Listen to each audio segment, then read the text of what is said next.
When I was a kid, my parents would sometimes bring me down to my aunt and uncle's place to stay for the weekend. Mainly, I'd spend time playing with my two cousins who were around the same age as me. They lived on a small farm with plenty of open space, and we could run around doing pretty much whatever we wanted.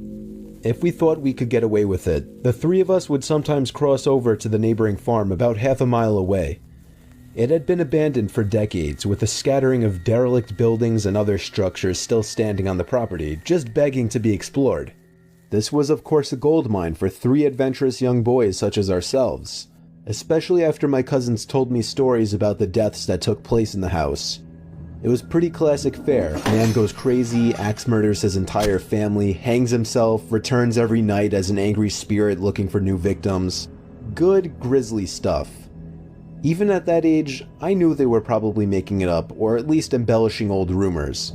But seeing as how the setting lent itself so well to such tales, I allowed myself to buy into it. One afternoon, we decided to play hide and seek. When it was my turn to hide, I ran off for a flimsy brown barn that had living quarters on top, and climbed the stairs looking for a good spot. There was still furniture inside, and personal belongings lay scattered across the floor. I maneuvered over broken dishes, tattered clothes, and crumbling books, eventually coming to a small room with a closet. Jackpot. There were even long black dresses still hanging on the rod that I could hide behind. I stepped inside and managed to force shut the folding door. My only illumination was a slit of sunlight that shone through the crack in the door from a nearby window. I crouched down with knees tucked into chest and waited. Some time passed and there was still no sign of my seekers. I waited some more, debating if and when I should give myself up.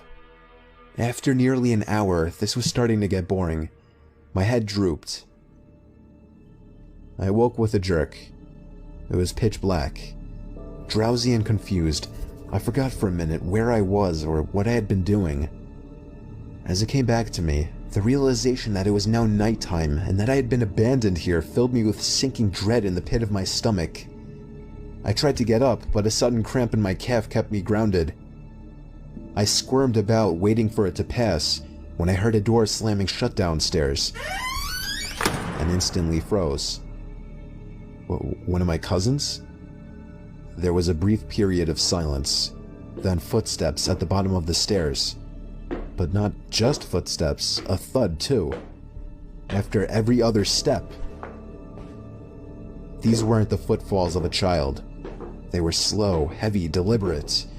I held my breath, praying they would go away. They did not. The noises continued to ascend.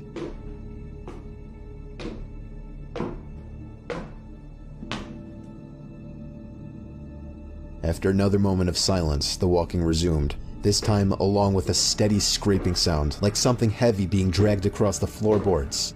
The footsteps made their way through the debris and wandered aimlessly through the various rooms.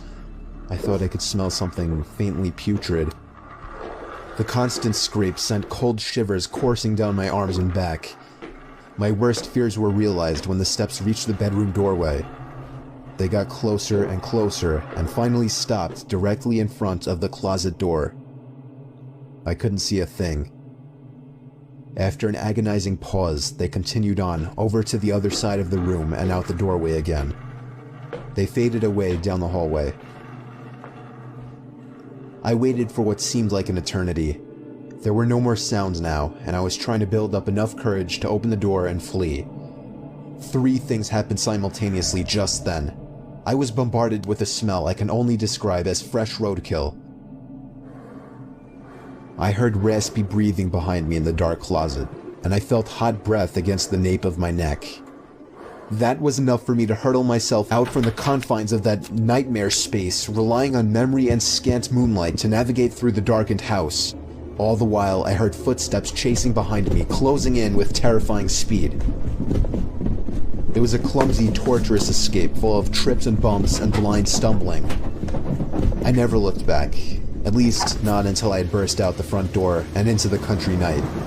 And when I did turn around, I saw absolutely nothing.